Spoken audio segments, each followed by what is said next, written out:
1 फरवरी साल 2003 नासा का Colombia space shuttle धरती पर वापस लौट रहा था।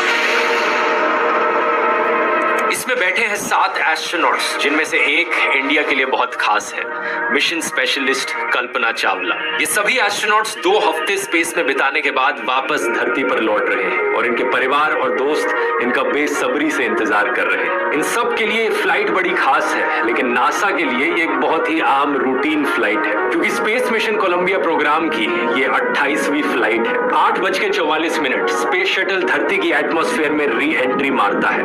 सभी सिस्टम्स एज एक्सपेक्टेड काम कर रहे हैं और सब कुछ नॉर्मल लग रहा है।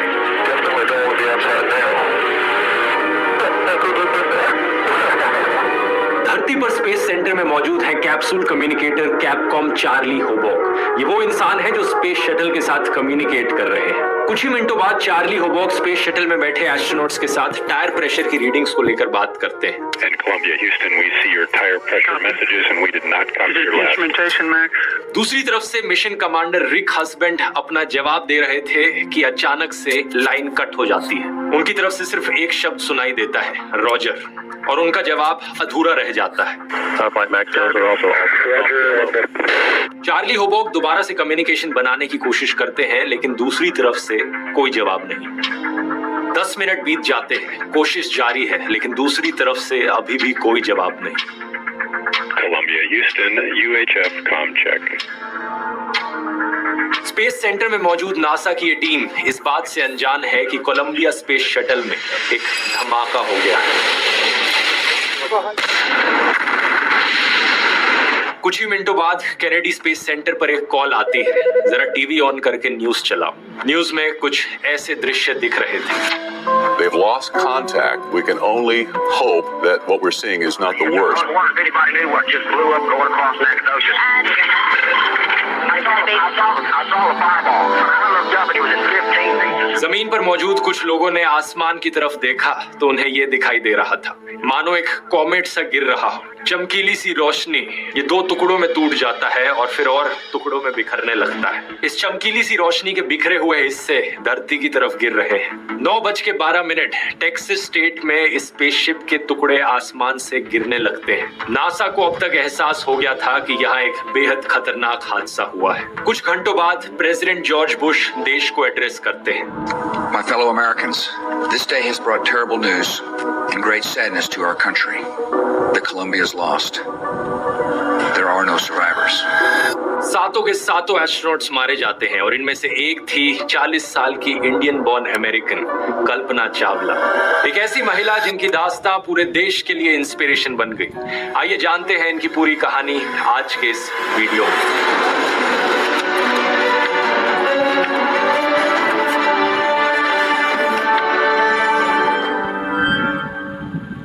कल्पना चावला का जन्म 17 मार्च 1962 को हरियाणा के करनाल शहर में एक कंजर्वेटिव परिवार में हुआ था।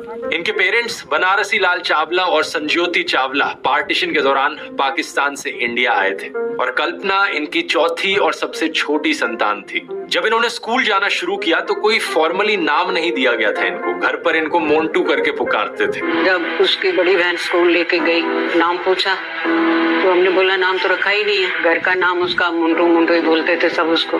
तो जब जरूरत पड़ी तो इन्होंने अपना नाम खुद ही चुना, कल्पना, जिसका मतलब हो सकता है इमेजिनेशन।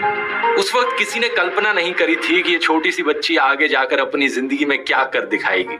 इनके भाई संजय चावला बताते हैं कि समाज के साथ इनकी जद्दोजहद बचपन से ही शुरू हो गई थी। मैं इन लड़कों को दिखा दूंगी, मैं कोई ऐवी लड़की नहीं हूँ। संजय कहते हैं कि एक बहुत ही डिटरमाइंड लड़की थी। 1960s का जमाना इमेजिन करो। आज के दिन भी हरियाणा में कई जगहों पर मेल चाइल्ड को प्रेफरेंस दी जाती है।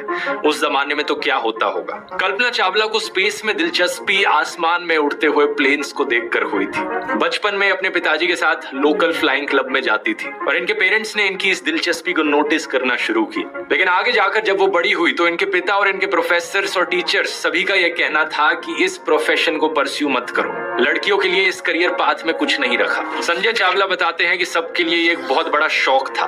सबने उसे डिस्करेज करने की कोशिश करी कि मत करो ये, लेकिन कल्पना को कोई रोक नहीं सका।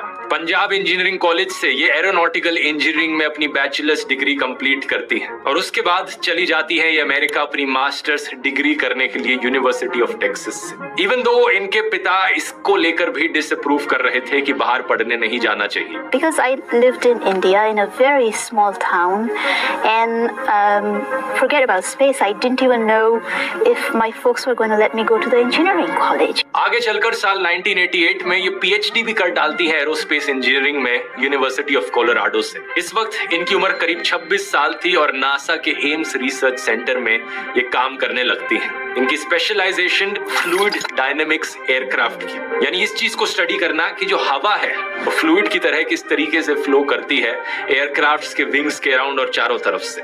इनके पास ढेरों पायलट के लाइसेंसेस थे, एयरप्लेन्स, ग्लाइडर्स और सी प्लेन्स सब उड़ाना जानती थी। सन 1991 में ये अमेरिकन सिटीजन बन जाती हैं और 1994 में नासा 4000 एप्लीकेंट्स में से 20 लोगों को एस्ट्रोनॉट ट्रेनिंग के लिए सिलेक्ट करती है, जिनमें से एक कल्पना चावला भी होती है। नवंबर 1997, 3 साल की ट्रेनिंग के बाद कल्पना अपनी पहली उड़ान भरती है स्पेस में।